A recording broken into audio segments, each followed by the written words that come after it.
In Gaza, there are no good options. Nevertheless, the only way to move towards our targets can be done if we really mean to take over Gaza. Unless Hamas believes that we are ready to do that, it is not going to show any flexibility as we've seen until now. They have to be convinced that we are about to take over Gaza by force and remove them from power by force.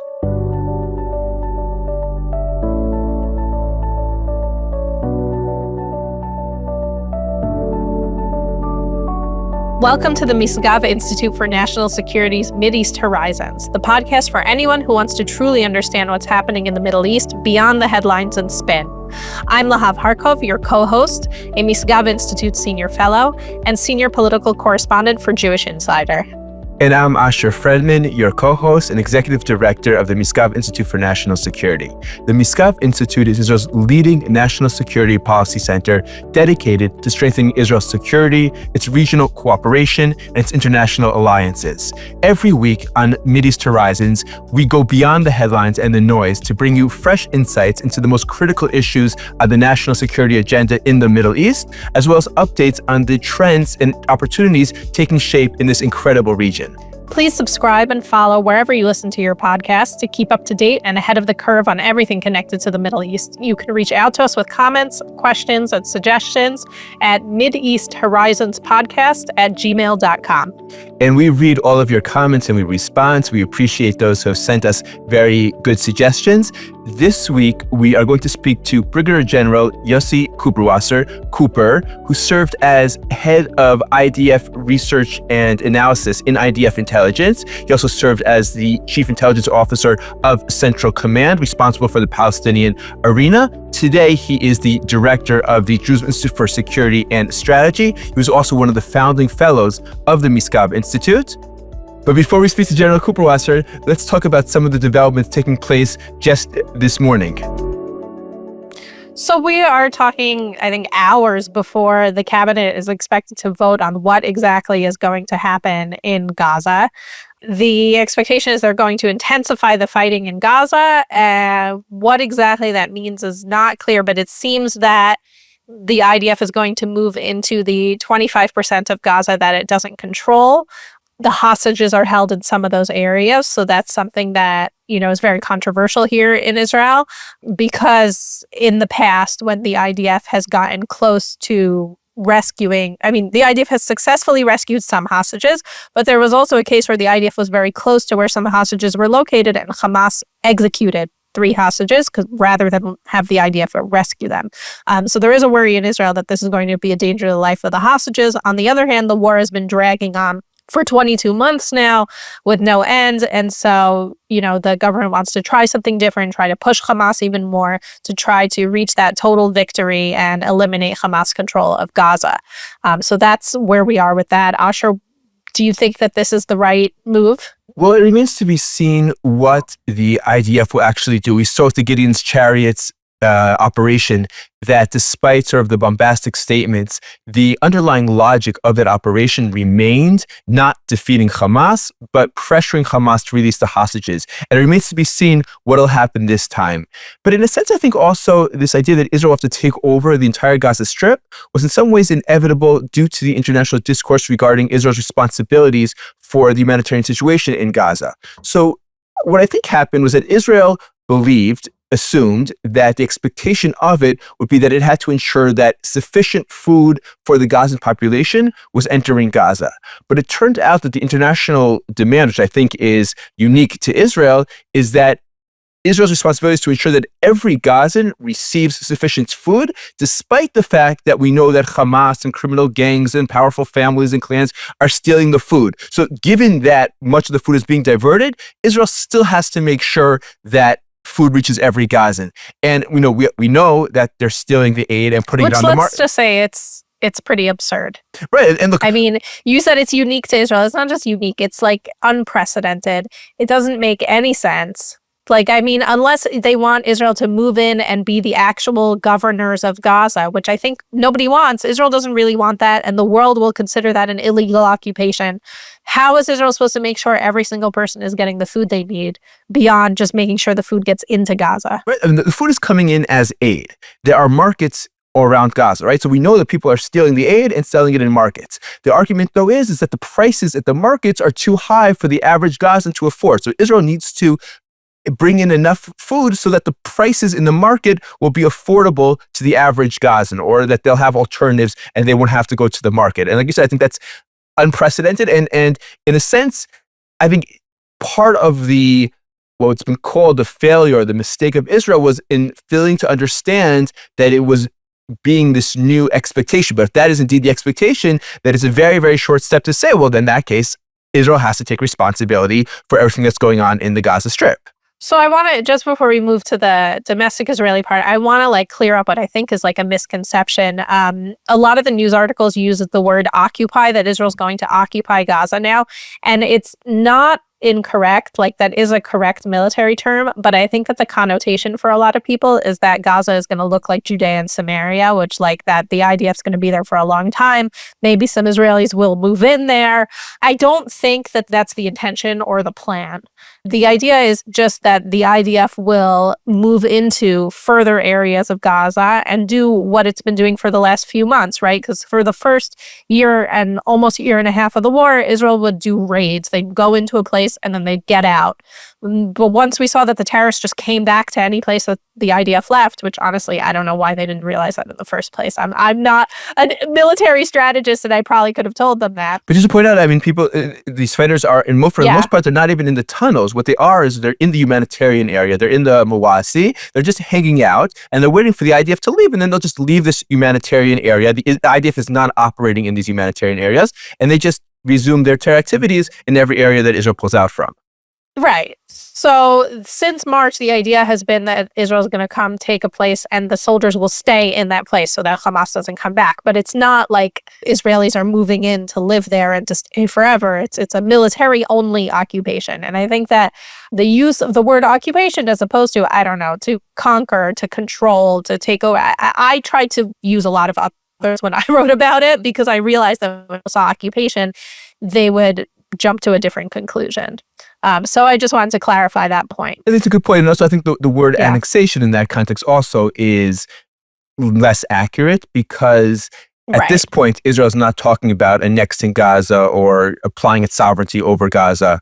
Correct. There was a report that Israel was considering sort of gradually annexing more and more of Gaza in order to put pressure on Hamas. Because, by Israeli law, you need a vote of at least 80 members of Knesset to give up on any land you'd annex. So, if Israel legally annexes parts of Gaza, it would be very hard for them to give it back, so to speak, to Palestinians. But I don't think that's not the plan that's on the agenda right now for the cabinet. It might have been something that somebody presented to someone and then it leaked to the press, but that's not the actual plan at the moment. It could happen. The other thing that I find very hard to understand is Hamas in Gaza is a terror group, but what really makes Hamas into this regional threat is the fact that it has its leadership sitting in Qatar, sitting in Turkey, and actively running its financial network, its business empire out of these countries. Now, at least with those sitting in Qatar until now, the idea was that, we need to basically protect them or give them a free pass because we're conducting negotiations with them or because of sensitivities around the Qataris. But if indeed the intent is to defeat Hamas, and if indeed Israel has come to the conclusion that Hamas is unwilling to agree to a hostage deal, then it seems unreasonable that those leaders in Doha, in Turkey, in Istanbul, in Ankara should continue to be given a free pass. And at the very least, Israel, but certainly the United States, should demand that the leaders of Turkey and Qatar, this they could do right away, shut down these business networks, shut down these bank accounts, shut down these financial networks, arrest these leaders in order to prevent Hamas from continuing its terror attacks and from rebuilding itself. Yeah, it seems very clear that the Trump administration has other interests in those countries and that it's not going. You never know in the future. President Trump is very unpredictable, but thus far it seems that they prefer other interests in those countries to pressuring them to put pressure on Hamas, which is unfortunate because to me it feels like it's the only route that really hasn't been tried. I think that the Qataris have shown signs of, at the very least, being very upset that their reputation is being dragged through the mud because of their support for Hamas. I think that there's been some, at least on that front, there's been some successes of the public media campaigns. But of course, they have billions upon billions of dollars in so many different American and European institutions that they still remain highly influential. And it's unfortunate that neither the Biden administration nor the Trump administration would really bring down the hammer on them, because they absolutely deserve it. I mean, they are the funders, they of the Muslim Brotherhood, of Al Jazeera, beyond what they do for Hamas. I agree. Now, the Trump administration, though, has been very solidly behind Israel in terms of providing it with the military systems and means that it needs to defend itself. But we saw a vote on the Senate this week on a resolution proposed by Senator Bernie Sanders, which got a surprising degree of support, particularly from the Democratic Party. Lahav, what are your thoughts on this vote? Yeah, I mean, there were two different resolutions, and one got votes of 27 Democrats, which is the majority of Democrats, to ban selling guns to Israel. And then the other one is 24, which is not the majority, but it's about half, on selling bombs to Israel, right? So you have a situation where basically the Democratic mainstream doesn't want America to sell weapons to Israel anymore in what is basically a war against, well, we didn't think it was an existential threat, but it kind of became one, right? Like, if there is no war that is more just, we're talking about just war theory, than Israel's war in Gaza. Like, Hamas literally invaded Israel, killed over 1,000 people, kidnapped 250 people. And yet these Democrats, they don't have like the, people, I feel like, in the West who maybe didn't experience war. Some of these people have, you have Alyssa Slotkin, for example, who comes from the defense establishment, and she voted against selling weapons to Israel. But you have a lot of people who live these sort of coddled lives where they haven't really had to experience war and terrorism the way we have in Israel. And they think that, like, you can just snap and, like, the war will go the way you want it and end the way you want it. And that's obviously not the case. Obviously, bad things happen in war. And obviously, you're going to see terrible pictures in literally any war. They don't have that patience. They're not using that judgment. And I think that they have pressure from the far left within the Democratic Party. And so these senators have turned on Israel. And I think more broadly what it means for Israel is, first of all, that sort of fear that Israel has turned into a partisan issue is very much coming true. And I'm sorry, I know people want to paint this picture that it's true in the Republican Party as well. But if you read, there were all these articles in the last week, like MAGA turns against Israel. And we've talked about it here, that there are influencers, right-wing influencers who are anti-Israel. But there's also the latest polling shows that 71% of Republicans support Israel. And I believe it was 6% of Democrats support Israel's war in Gaza at this point. So first of all, I think Israel really has become a partisan issue, because how many Democrats are going to be against 94% of their voters, right? It's a real problem. It'll be a real danger for Israel if the next administration is Democratic. Normally, under normal circumstances, we say Israel needs to work harder at it. Israel needs to reach out to Democrats, and it's still true. But also, we're at war, and we can't roll over and give up because the Democrats are voting against us. So it becomes an impossible situation. I agree. The situation is very difficult. And it's true that Israel is being almost, I would say, criminally irresponsible in terms of working on the strategic communications aspect, the public relations aspect of the war. There are at least 4 really senior important positions in the Prime Minister's office in charge of coordinating Israel's messaging, Israel's presenting its side of the story, that are currently unfilled, that could be filled tomorrow, and it's somewhat difficult to understand why that is. But I think you're right. I think these are part of deeper trends where the divide between Israel and the West, between those who are facing the threat from Hamas terror and those who are sitting thousands of miles away. And at some point, Israel is also going to have to make that really difficult choice. Does it, at the current moment, focus on its defending its security and its vital interests, or does it focus primarily on improving opinion about it in the West? So one more thing I just wanted to bring up is that this week, according to the Hebrew date, is the 20th anniversary of the disengagement from Gaza, when Israel, under Prime Minister Ariel Sharon, fully pulled out of demolished the 21 Israeli towns who lived there, cleared out 8,000 Israelis who were living in those towns, and pulled the entire Israeli military out of Gaza, including the Philadelphi Corridor, which is along the border with Egypt. And the discourse in Israel is really interesting about it. I find that people are debating whether this caused sort of October 7th and the current war we're in or not. Obviously, it was 18 years between the disengagement and the October 7th attacks. So a lot of things happened in the interim. But one of the things we're going to talk to our next guest about is sort of what his experience was at that time as a high-ranking IDF officer, and also what kind of lessons Israel has learned from that time. I moved to Israel a few weeks before the disengagement, sort of observed all of this. I think it was a hugely impactful time on this country and where things went for our national security and also for our political culture. So I find that really interesting. Asher, you want to tell us a little bit more about our guest? This week, we're going to speak to Brigadier General Yossi Kuperwasser, Cooper. Cooper had a long and distinguished military career. He served as Israel's intelligence attaché in Washington. He served as the chief military intelligence officer in IDF Central Command, responsible for Judea and Samaria. And then he served as head of research and analysis in IDF military intelligence from 2001 to 2006. So during the time both of the Second Intifada and of the disengagement. He then served as Director General of Israel's Strategic Affairs Ministry and later became one of the founding fellows at the Misgav Institute for National Security. Today, he is the director of the Jerusalem Institute for Strategy and Security. And they are somebody who experienced the Intifada and the disengagement firsthand in his role, and as somebody who's continued to study both the Palestinian arena and the international arena very closely for years after. He is one of the experts both on the topic of the Palestinian arena, both in Gaza and the Palestinian Authority, and on the topic of combating the demonization BDS campaign against the state of Israel. So we're looking forward to a fascinating conversation with Brigadier General Yossi Kuperwasser. Stay tuned.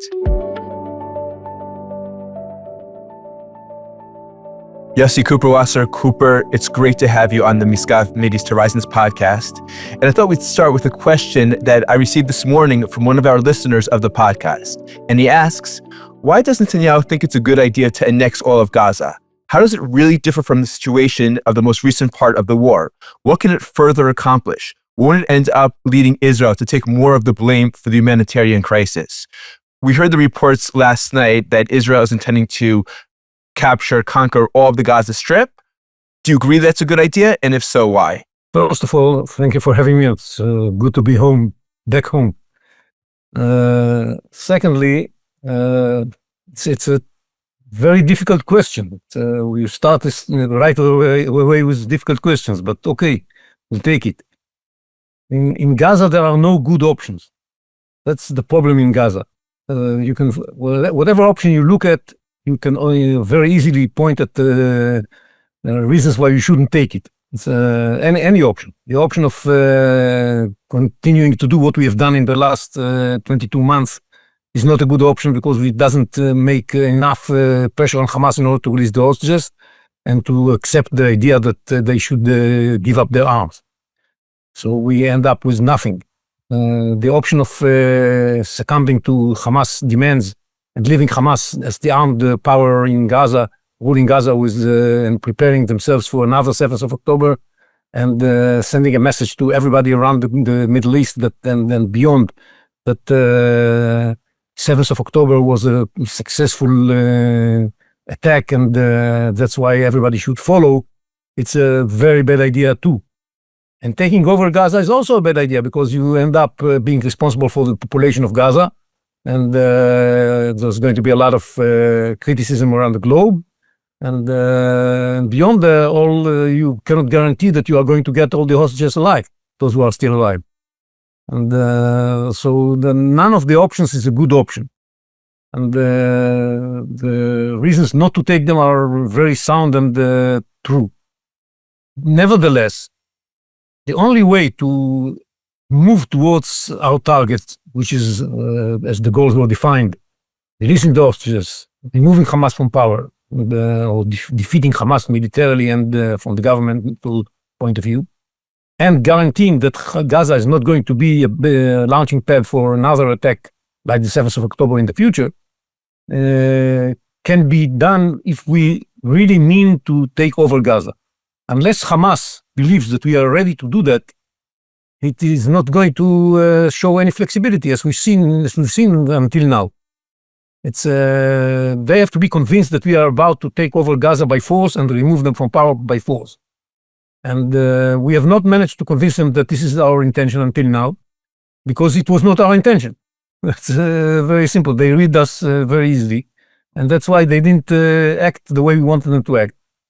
And only if they are convinced that we are going to take action and remove them by force, then they may consider moving towards a deal that deal that we are trying to accomplish for so long without success. And that's where we stand. So we have to take this decision. And yes, it comes with a price. It might eventually, if it's not good enough to convince them to go for a deal, we will have to perform and to perform what we are threatening to do and to take over Gaza. And what we have to do at the same time is to prepare ourselves to what's going to happen once we take over Gaza. We shall have to have some sort of civil administration. We shall have to make an enormous effort together with the United States in order to form some group of countries and some Palestinians that will be ready to take it away from us and assume responsibility for Gaza in the future. It's not going to be done overnight, but we have to start working on that as we speak. It's also important in order to convince Hamas that we are serious.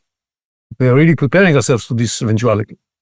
And if we do that, there is a chance that it's going to work. There is also a chance that it's not going to work. We don't know the future.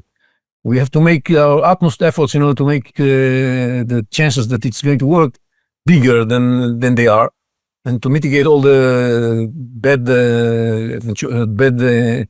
impacts of such a move. We shall have to make sure that food is provided to the Palestinians living in Gaza. We shall have to make sure that we do it within a short period of time. People speak about 2 months of taking over all of Gaza. I believe it's more than the necessary, but it doesn't matter. Let it be 2 months. And the big question mark is how long this is going to take before we find somebody to take it from us, to replace us in Gaza. This is the big question if we move in this direction. And the positive, the hopeful development that can happen is that Hamas will see that and say, okay, no, don't do that. We are ready to go to a deal. That would be wonderful, but we cannot build on that. We have to remember that in my mind, and it was there are many indications that this was the case. Hamas, when they launched the 7th of October, their safety net was that whatever happens, Israel is not going to remove us from power, because this means that it will have to assume responsibility for Gaza, and they are not going to do that. So we are now about to break their logic. So as we're speaking, right, it seems very likely that, yes, we're about to go in full force. And it seems that the government is still sort of debating between two options, right, or the government and Tzahal. The IDF, they seem to want there to be more of like a siege, more of surrounding Gaza. And the government or Prime Minister Netanyahu seems to favor sort of conquering and occupying all of Gaza, right? Because there's about 25% of Gaza where the IDF hasn't even gone in. What do you think is the more effective option? More effective option is the second one, because in the first one, it can be seen by Hamas as more of the same. Okay, we are under siege for a couple of months now, because the chariots of Gideon have changed the situation. It's not raids and going out, or the military doesn't raid an area and then goes out. We take an area and we stay. So that has been the case ever since the chariots of Gideon have been in action. And that's since March, roughly, right? Yes. So I think that what Netanyahu has in mind is more representing a change in the way we fight the war. It's going to be more impressive from the point of view of Hamas. And besides, there can be some combination of the two. before we move into Gaza city, was the most important part of Gaza that was not taken over yet. We shall take action in order to remove the population away from that, and move them towards the southern part of Gaza, where they can be provided with humanitarian aid and are not going to be threatened that they're going to pay a very heavy price while the war is being fought in the territory where they are. We have to remember the situation today is that people speak about 75%, 25%, but it's a misrepresentation of the situation. We control 75% of the territory, but most of it is not unpopulated. The Hamas controls 25% of the territory, which is densely populated, and all the population of Gaza is in there. Almost all of the population of Gaza is in areas controlled by Hamas, which allows Hamas to keep its grip over the population, and this is the source of power that it has, because he also controls much of the humanitarian aid that's coming in and uses it in order to finance its activities and recruit new people. That's where we stand. And so it's not about percentage of the area. It's about who controls the population of Gaza. Cooper, we had the pleasure of working together for many years at the Strategic Affairs Ministry, and you were also one of the founding fellows at the Misgav Institute. But before your career in government, you had a long and decorated career in the IDF.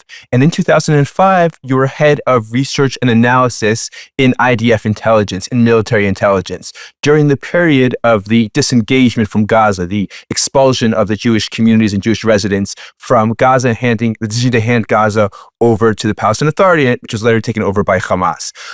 Let me ask, how did you feel about the disengagement at the time? Obviously, you were in uniform, so your ability to speak out was impacted by that. But how did you feel about the disengagement at the time? Have your views changed? And what was the impact of the 2005 engagement on the October 2023 terror attack? Well, the decision to make, to have the disengagement surprised me a lot. And I remember the day when I was told about it, and I went to the chief of staff to tell him about the meeting that I was representing the military in, where the secret was shared with us. And I totally misunderstood the logic behind it. I thought that this was a kind of a threat to make Abu Mazen takes certain steps towards Israel, and or actually the Palestinians. I think it was still Arafat. And this was the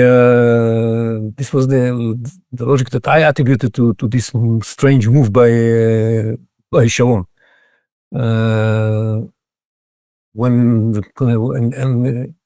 During the time that we were preparing ourselves to the implementation of the disengagement, there was a very important meeting of the cabinet,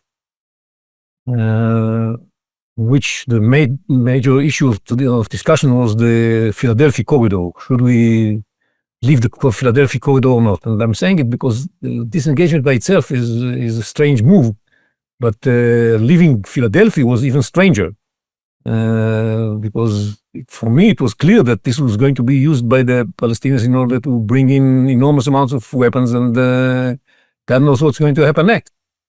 We had enough problems with the Palestinian terrorism in Gaza before the disengagement. Imagine what would have happened if we opened Philadelphia. And there was a debate with Sharon at the time. And I was very clear that in my mind, leaving Philadelphia is going to have terrible repercussions. And Sharon said, no, I want to leave Philadelphia because once we leave Philadelphia, nobody can claim that we are occupiers of Gaza. Let them have an open way out and in through Egypt. Nobody is going to tell us that we are the occupiers of Gaza. And I said to him, I remember this very well, I said to him, Mr. Prime Minister, it doesn't matter what you are going to do with Philadelphia. You are going to be seen as the occupier of Gaza because nobody is going to let you off this hook. And regardless of what you are going to do, and we are going to pay the price of leaving Philadelphia because all these weapons are going to come in huge amounts. And he said, no. I want to believe that if I leave Philadelphia, they are not going to refer to us as the occupiers of Gaza.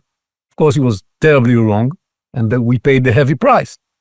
And if you ask me what happened because of what is the impact of the disengagement and what we've seen on October 7th, is the fact that they were able to bring in all those weapons. Look, we are fighting for 22 months. They still don't feel a shortage of weapons. They still carry out terror attacks. They have enough weapons. They have enough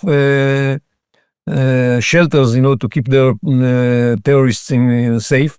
And that's what we are experiencing because of this disengagement. I mean, it's very difficult to say what would have been the situation if we have not done the disengagement. God knows. And but the disengagement enabled them through the open Philadelphi Corridor to get in whatever they wanted. That's why we suffered for almost 20 years now because of this decision. And beyond, it reflected the success of the terrorism. It was translated as if the terrorists won the war. And no wonder that Hamas took over Gaza later on, because the feeling was that Hamas terrorism was the fact that brought us to this decision and not the wise political moves of Abu Mazen. Clearly, this was a prize to terror. It was seen as a prize for terror. In this respect, too, the impact was difficult for us. I mean, this battle between the more moderate Palestinians and the more radical Palestinians, the disengagement emboldened the radical ones considerably. I mean, they were pretty strong beforehand as well, but they became even stronger afterwards. So from all these aspects, the disengagement was problematic. But then again, this was already a fait accompli, and we had to develop a policy towards Gaza that was taking into account the fact that not only we had a disengagement, but also Hamas took over in 2007. And these were facts on the ground. We could have wept and because of the disengagement, but this is not going to help us. And the policy we have developed for many years made sense. We said, okay, this is a fact on the ground. We are not going to take over Gaza again. I'll tell you a story. When the first time that Hamas launched rockets towards Israel after the disengagement, this was 2005, Fatah was still in power in Gaza. The question was, what are we going to do in retaliation to the launching of 50 rockets towards Israel in November 2005? And I remember me saying to the chief of staff at the time, Chalutz, General Chalutz, I said, we have to take over the northern part of Gaza from where they launched the rockets, and show them that, as we said, if one rocket is going to be launched towards Israel, we should respond very dramatically. And Chalutz told me, and I think he reflected the feeling of the government, we didn't leave Gaza in order to re-enter Gaza. So we didn't come good on our threat to re-enter Gaza. And I'm saying it because people say, let's leave Gaza and leave Hamas in power. And well, if they launch one rocket, we should do this and that. This is not working. It's we know from history it doesn't work. And because of that, we developed a policy that said, okay, we cannot change the situation now. There's no point in us entering Gaza and taking over Gaza again. We'll make a policy that will keep Hamas deterred and weak vis-a-vis Israel, but strong and capable to govern vis-a-vis the other factions in the Gaza Strip. And yes, from time to time there are going to be some clashes, some really intense confrontation between us and them, but we should be able to deter them and charge a heavy price from them and have another long period of time without clashes. So I think that that policy, that idea, right, is what has come to be known in Israel as the konceptia, as the sort of misconception of the reality in Gaza, right? What do you think that Israel has learned from the disengagement and sort of the post-disengagement experience that it's now taking forward? If I just add to that question, we recently saw a video of a number of former IDF chief of staffs and heads of Shabak and other senior military and security officials from the past. Including General Chalutz, who you mentioned. Right, a lot of them from your time. And to me, it seems like they're repeating the same slogans that you just described as having failed us. So the question is, what's changed? And do you think that among the military and security leadership there's a change in thinking after October 7th as well? Well, I think there is a change, and without criticizing my ex-commanders, I would say that they are stuck in this old thinking because it's not working. It didn't work. I wrote a paper in June 2023 called Disarmament of Gaza. And before the war, a couple of months before the war, I issued a paper saying, look, this policy is not working anymore.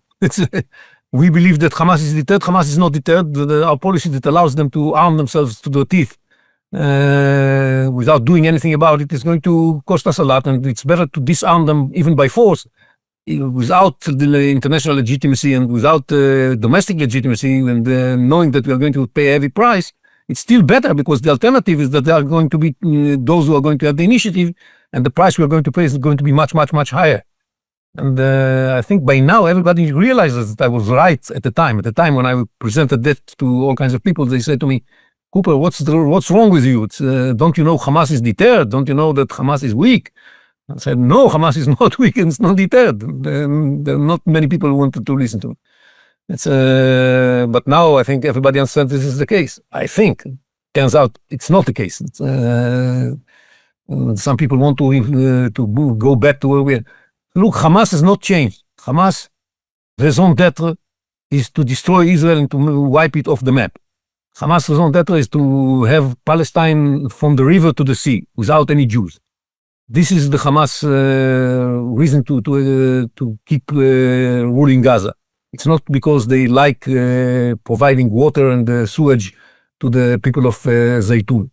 They have another thing in mind.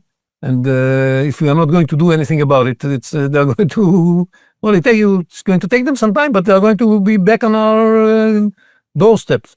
So we have to do something, we have to learn the lessons. And the lesson is that you are not going to allow the deployment of terror armies next to your border. And we are doing it in Gaza, and I hope we are going to do it in Gaza. The most important thing is to not let Hamas stay in power in Gaza, whatever happens. And we are doing it in Lebanon, where we are not going to allow Hezbollah to deploy in the south and to rearm itself. And we are doing it in Syria, where we are determined not to allow armed jihadists to deploy next to our border. And we are doing it even in Judea and Samaria, where we take steps that we didn't take in the past in order to clean the refugee camps near to our border. Now that you mentioned Judea and Samaria, I want to take you to that arena. And you served also as the Chief Intelligence Officer of Central Command, which is in charge of Judea and Samaria of the West Bank. I think there are very few people who understand the Palestinians and the Palestinian discourse and narrative better than you. I'll just tell one quick story. We were studying, when we were at the Strategic Affairs Ministry, we were studying the issue of Palestinian incitement. So we went to go talk to Palestinian terrorists who were incarcerated in an Israeli security prison. And we're sitting there. They brought out hummus for us. We're eating hummus with them.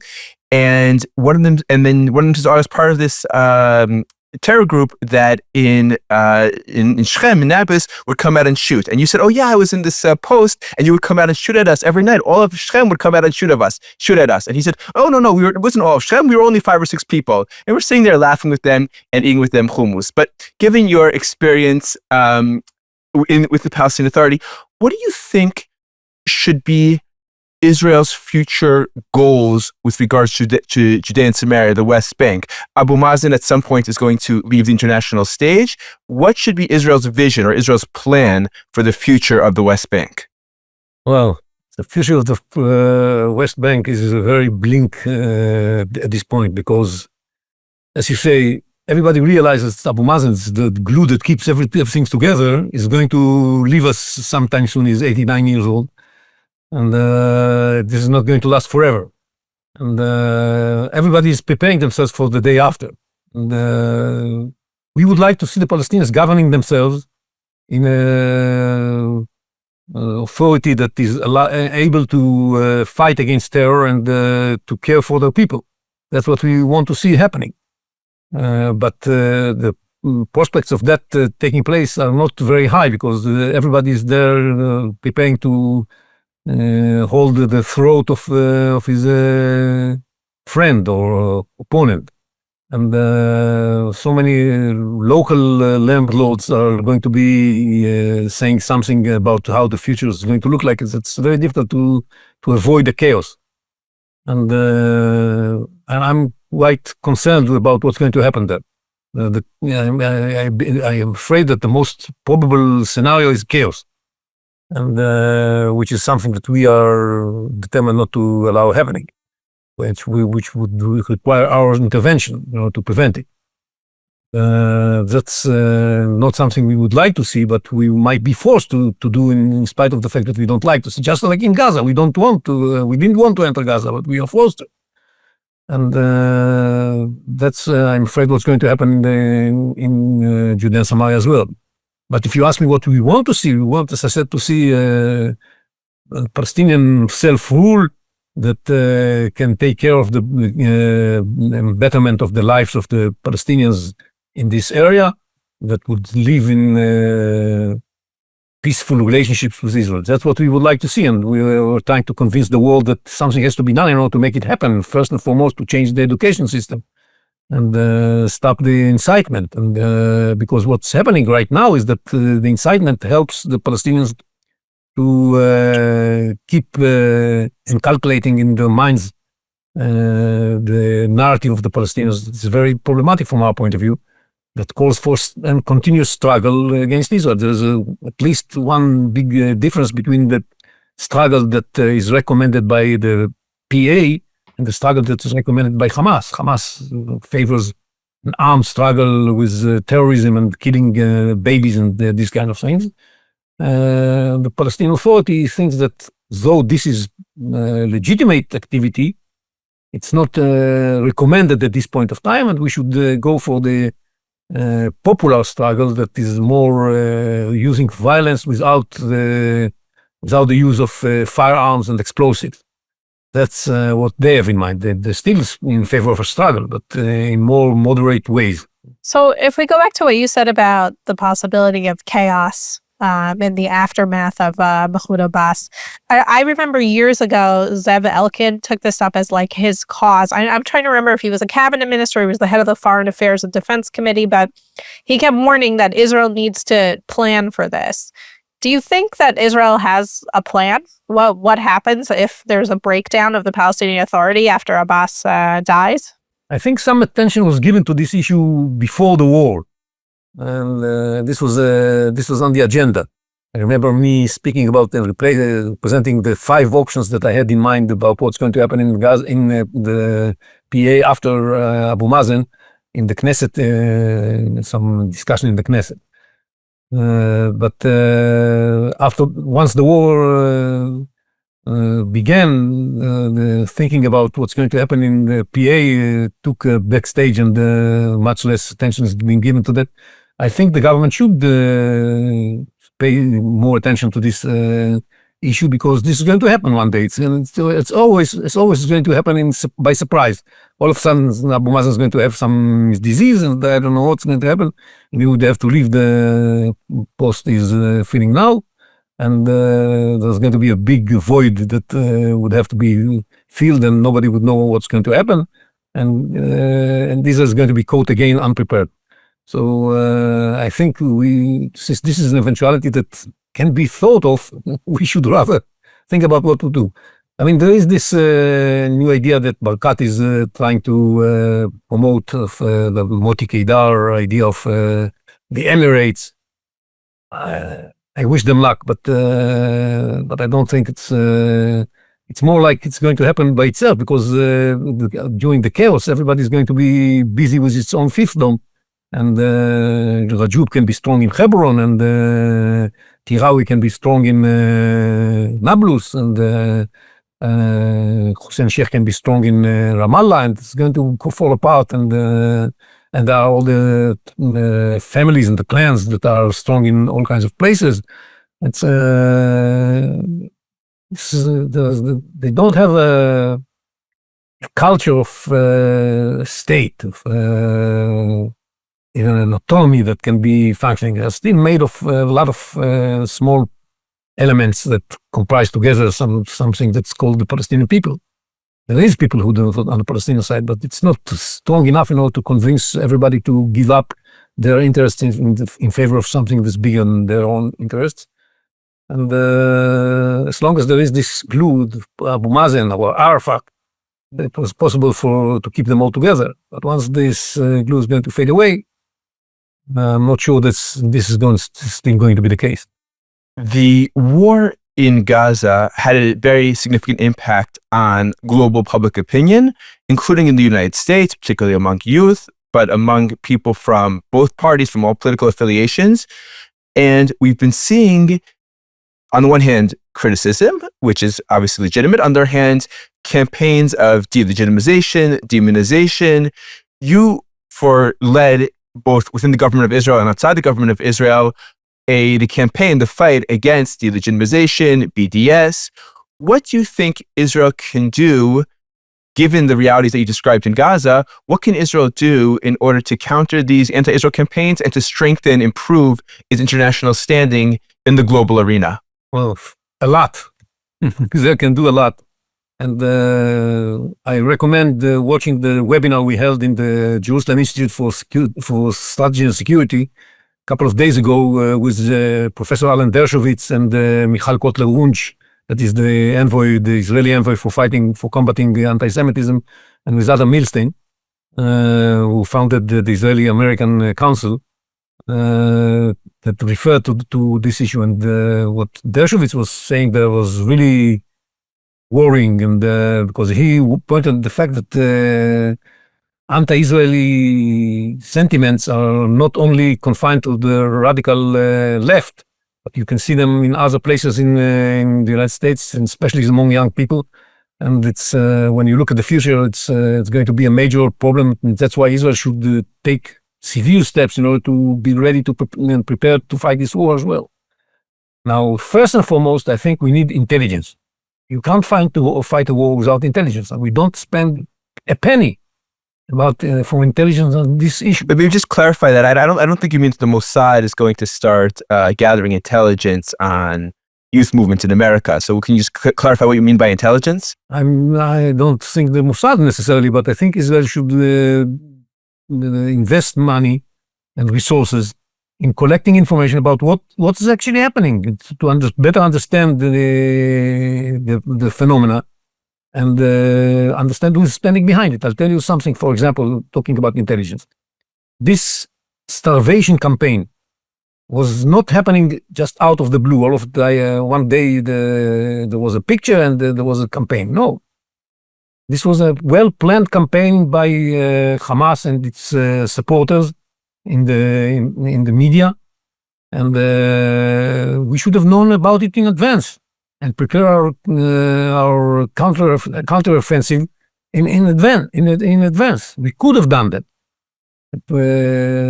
It was a very well-orchestrated campaign. We should have known about it in advance and prepare ourselves. We did not, and we paid a heavy price for not being prepared from the intelligence point of view. We didn't know about something that was about to happen. That's what I mean. And you can't find any. I'm coming from the intelligence, okay? So I tell you that you can't fight a war successfully without the proper preparation of the intelligence, of the battlefield from the intelligence point of view. And who are those students for justice in Palestine? Who is the other groups that are involved in that? And who finances them? And what is the role of Qatar in that? And there's a big role of Qatar in that. And what is the role of Iran? What is the role of other parties that are involved?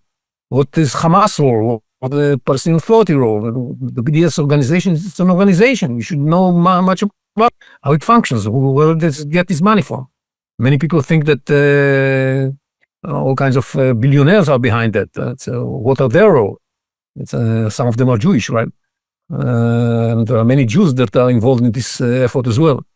So it's a major issue that we should learn more deeply about. And then again, we don't have the equivalent of chief of staff working for us. There's no chief of staff.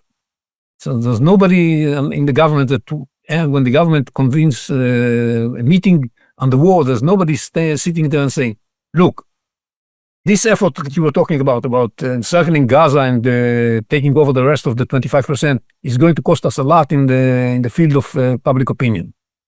These are the things we should take into account when we do that. I'm not saying not to do that. I'm just saying, well, once you do it, you should also do this and this and that in order to be effective in the battlefield of the public opinion. Nobody sits there. Nobody has this responsibility. So nobody says the obvious. These are not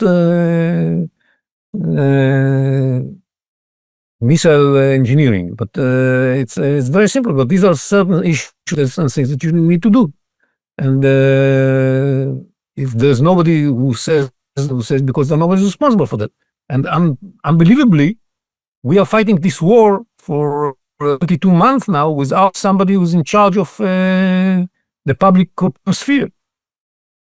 That's there was plenty of time to nominate somebody to do that. Everybody has a certain part of this elephant, but nobody is responsible for the entire elephant. And it's an elephant. It's the elephant in the room. We are going to pay. We are paying, and we are going to pay even more for not doing something about it. And again, I recommend going back to this webinar because many practical issues were put on the table in this. And Wunsch is, Michal Kotler-Wunsch is doing all kinds of stuff and she has all kinds of ideas, but I don't know that these are really having an impact on the battlefield. One more thing about the media. We should not trust the media. The media is, most of the media is against us. Right from the beginning, regardless of what we're doing, they're against us. And when you see the way they treated the pictures of those two children that were suffering from other diseases and presenting them as suffering from starvation, tells you a fortune about what to expect from the media. There's no ethics. The media has no ethics.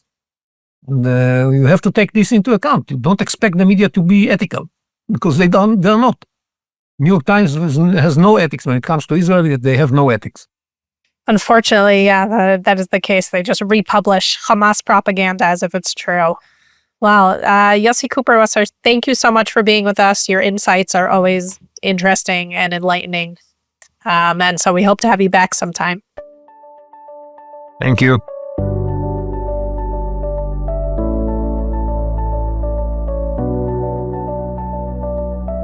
Thank you for listening. Make sure to subscribe, follow, and like the Misgav Institute across all social media and podcast platforms. You can follow us at www.misgavins.org and send your questions, comments, suggestions to mideasthorizonspodcast@gmail.com. That's mideasthorizonspodcast@gmail.com, and we'll see you next week.